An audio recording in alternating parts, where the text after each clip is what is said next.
Доброго времени суток всем. В эфире авторский YouTube-канал «Современный разговор». Я автор и ведущий канала Расим Бабаев. Представляю вашему вниманию председателя правления Центра анализа международных отношений Фарида Шафиева. Здравствуйте, Фарид Мяллим. Добрый день. Во-первых, благодарю вас за то, что вы нашли время для моего канала. Обсуждать можно много. Я думаю, было бы правильно начать с итогов, встречи президента Азербайджана Ильхама Алиева с премьер-министром Армении Николом Пашиняном в Мюнхене.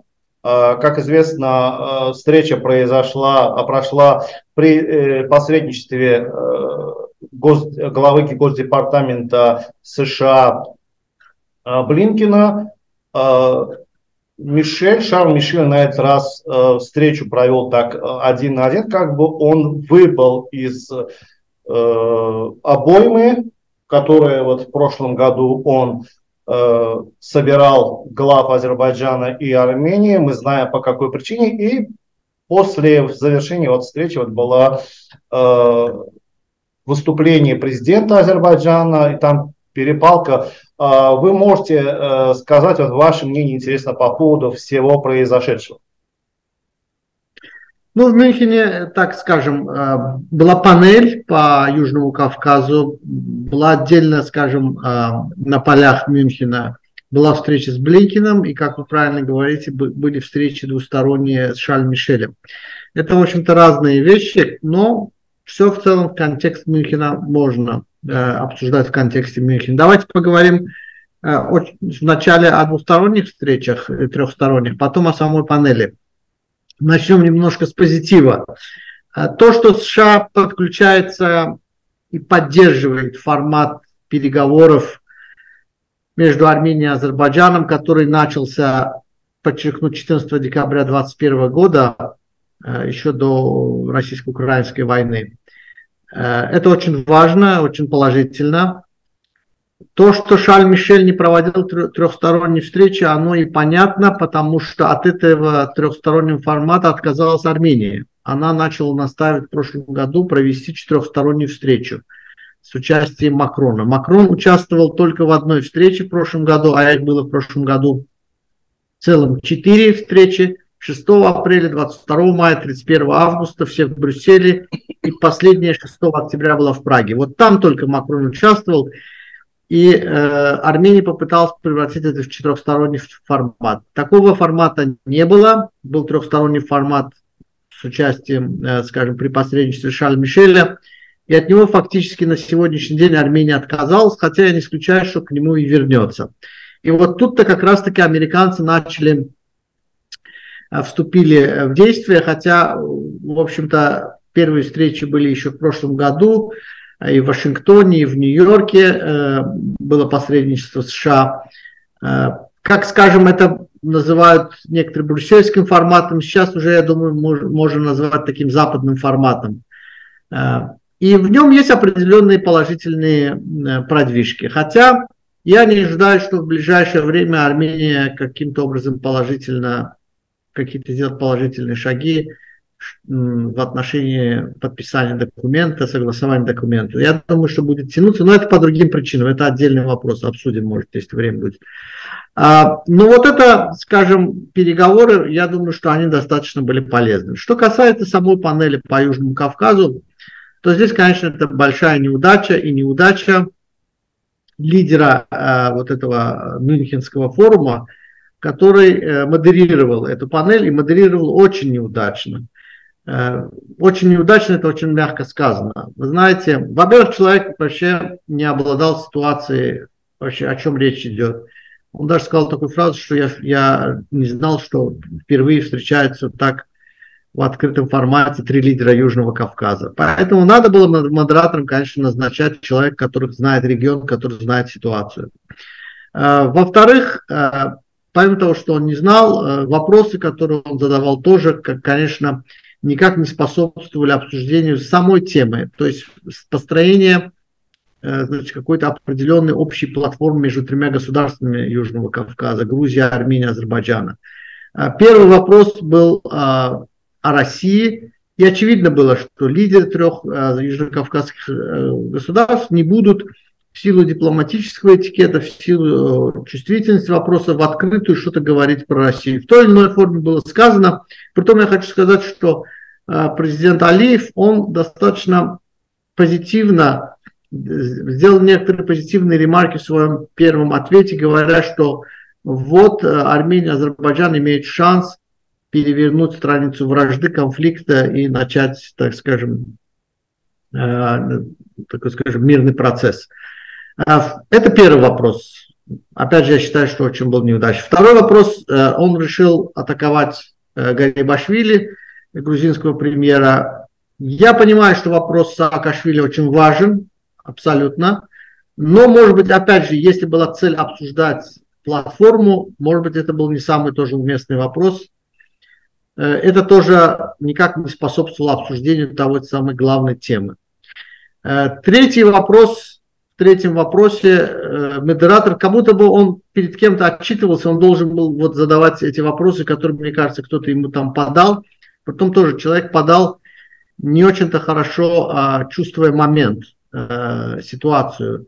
Я думаю, он должен был отчитаться перед какими-то, скажем, некоторыми неправительственными организациями, поэтому вот так задавался. То есть третий вопрос, он уже начал с обвинения в сторону Азербайджана насчет Лачина со словом блокада. И, естественно, президент Азербайджана вынужден был давать ответ, что вот кризис в Лачине, он не появился с Марса.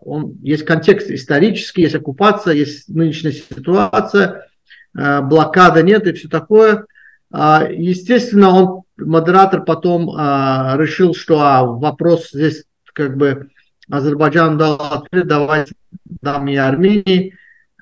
Начали взаимное обвинение. И таким образом вся панель, если вы меня спросите, это была абсолютная неудача со стороны организаторов Мюнхена. И вопрос с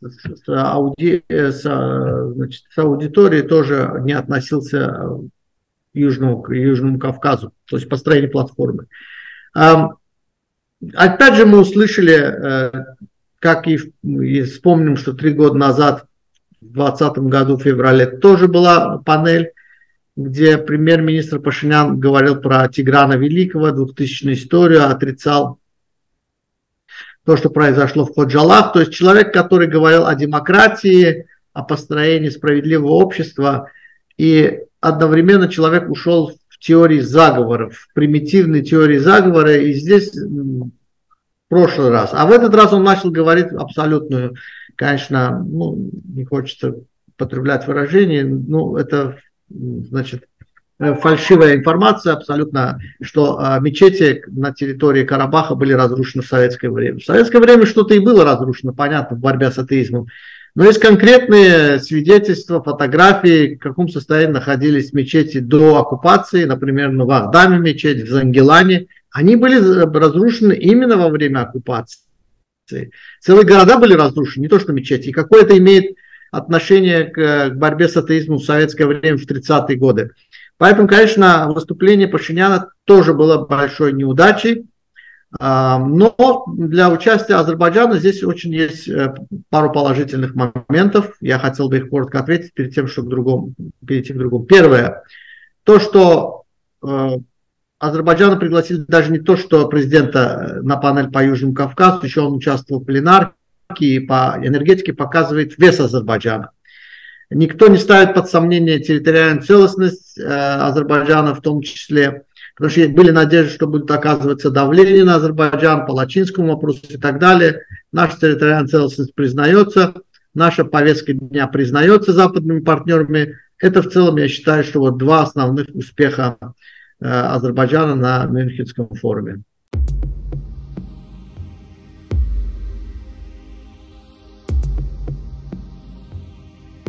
Фарид Муаллям, я сейчас тезисно несколько тем назову, возможно, вы на какие-то из них ответите.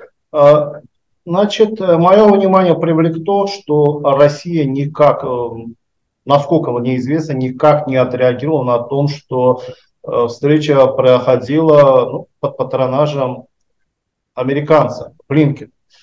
Во-вторых, я вот, когда готовился с вами вот к эфиру, я думал, что вот на Мюнхен, на нем как бы процесс остановился. Вот несколько таких были горячих тем, которые обсуждались в январе, феврале. Однако вот сегодня информация выходит, что Варданяна уходят, то есть проект Варданян, скорее всего, себя не оправдал.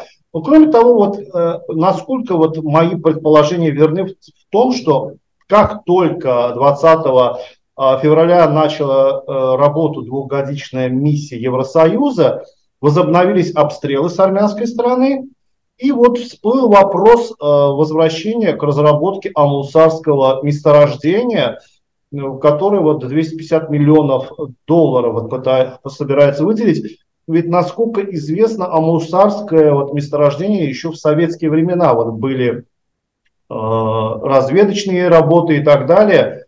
То есть это все идет в пику того, чтобы как бы напакостить в России. Ведь в Кремле, в МИДе на Смоленской площади говорят, что миссия Евросоюза действует, чтобы выдавить Россию из Южного Кавказа. Ну, да, здесь несколько вопросов в одном. Попытаемся сейчас ответить постепенно на все вопросы. Вашингтон, как я уже сказал, активно старается поддержать Шарля Мишеля и вообще в целом процесс переговоров. Для них стратегически важно, чтобы Армения и Азербайджан подписали мирный договор, закрыли страницу с Карабахом, и была создана определенная платформа, потому что, по их мнению, именно, ну и многие так считают, что вот именно карабахский вопрос является в руках России орудием давления, влияния на Южном Кавказе, как в отношении Армении, так и в отношении Азербайджана. То есть это стратегическая цель США. Во время оккупации они по-своему пытались это решить вопрос, побуждая нас отдать Карабах Армении. На это, в принципе, были направлены киевестовские предложения, которые Азербайджан отверг. А сейчас уже понимают, что здесь однозначно понятно, что Азербайджан восстановил свою территориальную целостность. Надо побудить Армению, чтобы она признала Карабах, заключила часть Азербайджана, заключила мирный договор и двигалась. В отношении других вопросов, ну вот Россия, к сожалению, мне кажется, она в корне не заинтересована в закрытии карабахского вопроса. Она пытается все же его оставить на плаву. И это, конечно, честно говоря, помимо того, что, значит, конечно, идет противодействие интересам Азербайджана, да и, в принципе, и Армении. В целом, Россия, мне кажется, тоже, она приводит к тому, что влияние России как в Азербайджане и в Армении тоже уменьшается. Но по другим вопросам, например, по вопросам открытия транспорта, коммуникации, здесь Россия заинтересована. Здесь мы еще сталкиваемся, конечно, с противостоянием Запада и России. Это мы противостояние видим во всем, в переговорах и по делимитации, и по транспортной коммуникации, и по мирному договору. Поэтому Россия воспринимает, вот, скажем, посредничество и Брюсселя, и Вашингтона негативно. Также она воспринимает негативно миссию ЕС в Армении. Какой взгляд Азербайджана на миссию ЕС? Вы знаете, 30 лет граница Азербайджана была под оккупацией. Азербайджан не раз обращался и в ЕС, поднимал вопрос в Брюсселе. Я сам на уровне, как скажем, мозговых центров и был в Брюсселе не раз, и в качестве посла в Чехии вопрос этот тоже поднимался и на двусторонней основе, и в других форматах. Ответ Европейского Союза был, что мы этим вопросом не занимаетесь, идите вот в ОБСЕ, Минской группы, и с ними все и решайте. Теперь, когда же возникла какая-то, как им кажется, Армении кажется, угроза границам Армении, они сразу же выразили готовность в этом как-то поучаствовать. Поэтому, конечно, Азербайджану есть первые причины негативно относиться к тому, что делал ЕС все эти 30 лет во время оккупации азербайджанской границы и вообще территории. И с другой стороны, конечно, есть вопросы двух типов в отношении миссии ЕС. Он там проводится без консультаций с Азербайджаном, его продление. Вначале мы консультации были, согласовали в Праге, но вот его продление даже с Азербайджаном консультации не проводили. Ну, вы можете сказать, в принципе, миссия на территории Армении – это их суверенное право. Да, но вопрос идет, что будут мониторить границу. Какую границу? Граница не делимитирована. Каким образом, какая методика будет определения нарушений? Это первое. Вторая, беспристрастность миссии Европейского Союза вызывает действительно очень много вопросов у Азербайджана по вполне резонным причинам. По причинам вот того, что 30 лет на это закрывались глаза, на оккупацию, а сейчас в этом деле участвуют такие страны, как Франция, которая фактически отказалась от роли нейтрального игрока в этом вопросе. А здесь, когда говоря о ЕС, Европейском Союзе, я бы отделял два вопроса. Вопрос миссии ЕС в приграничных районах Армении – это один вопрос. И вопрос посредничества президента ЕС Шарля Мишеля – это другой вопрос. И вот во втором вопросе здесь, конечно, я считаю, и вот в принципе мы видим, что Азербайджан всегда готов и встречаться с Шарлем Мишелем, и поддерживает брюссельский формат как возможность того, что мы подпишем мирный договор с Арменией. Владимир, остался вопрос с проектом Варданяна. Да, проект Варданяна, да. Что касается проекта Варданяна, да, это российский проект, конечно, и он не только нацелен на, скажем, срыв диалога между местными армянами в Карабахском регионе Азербайджана и с центральными властями Азербайджана. Но там вначале была еще нацеленность, и, возможно, он потом перекинулся бы в Армению. Но этот проект, в общем-то, не удался. Не удался и по причине позиции Азербайджана, по причине того, что и в Армении Варданяна плохо воспринимают. И в отношении, кстати, на Западе стали по поводу и Лачинского кризиса, и по многим другим, появилась целая серия статей в таких журналах, как Time, Washington Times, потом Financial Times, и еще в некоторых других зарубежных достаточно солидных изданиях, критические статьи про Варданяна. Хотя в свое время Варданян при помощи армянской диаспоры ему удалось установить связи с определенными достаточно солидными мозговыми центрами либерального толка в Америке, например, на Carnegie Endowment. Там был один из вице-президентов армянин. Вот через него он достаточно активно с Carnegie работал с другими институтами на Западе. У него достаточно были хорошие связи. Но вот в свете всего того, что происходит в Украине, и в свете вот его появление в Карабахе, понимает, человек никогда не жил в Карабахе, и вдруг у него такой интерес. Поэтому, конечно, все было явно, откуда, для чего он туда пришел. Но здесь я хотел прокомментировать, вы сказали, что, скорее всего, он сейчас уйдет. Я не думаю, что полностью он там, как говорится, на нем вопрос закрыт. Пока я этого не вижу. Возможно, если он оттуда уедет, да.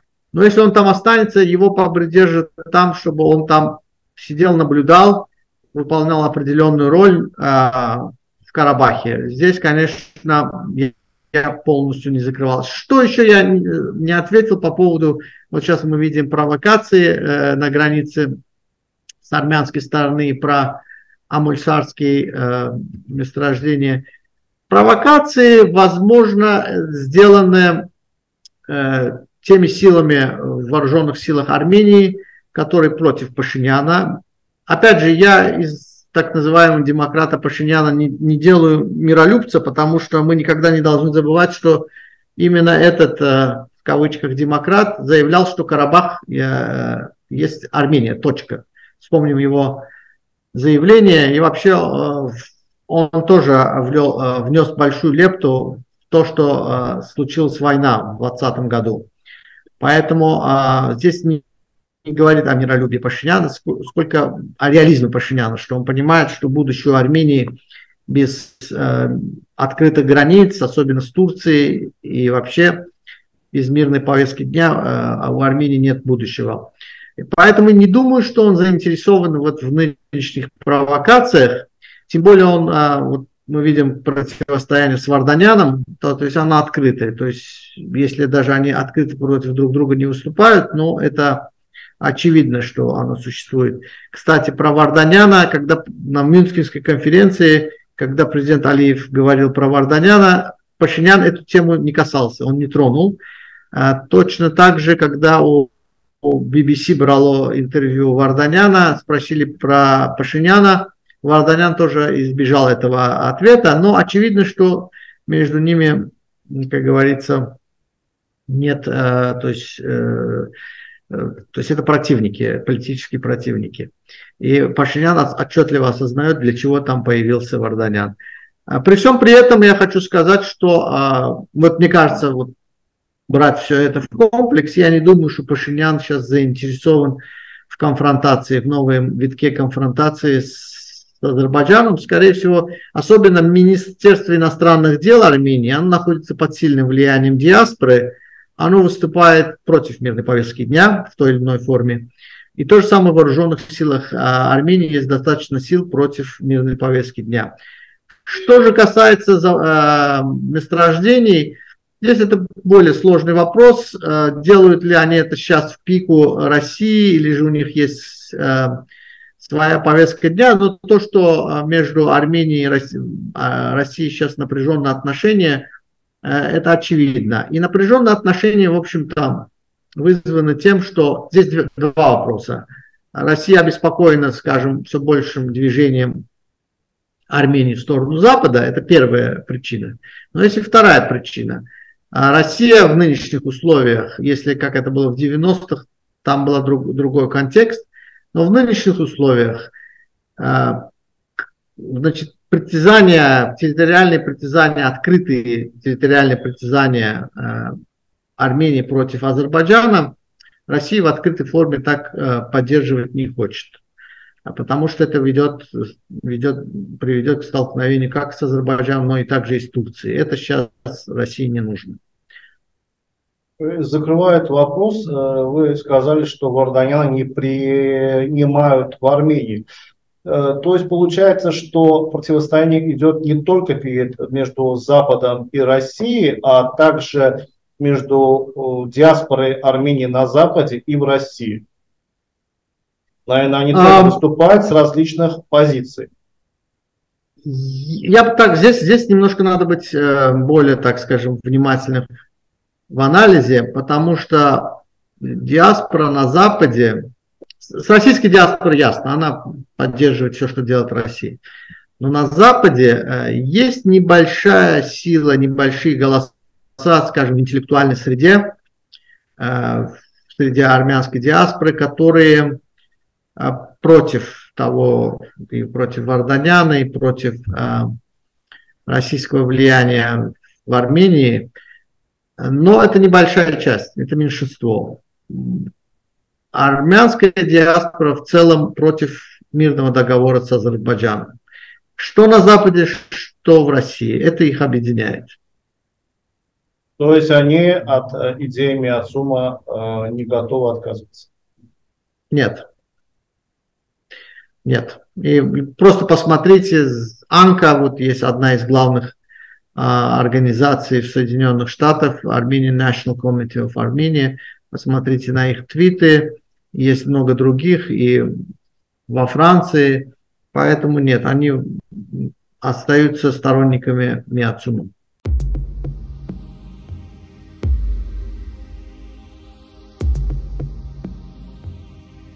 Фарид Муалим, вы сказали о том, что Россия выступает за то, чтобы открыты были, значит, транспортные узлы, но Россия тесно сотрудничает с Ираном в рамках проекта «Север-Юг».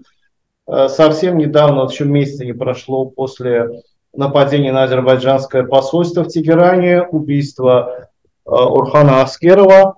И президент Азербайджана в Мюнхене тоже заявил о том, что недовольство свое выразил, что они покрывают убийцу и что это было организовано на государственном уровне. Кроме того,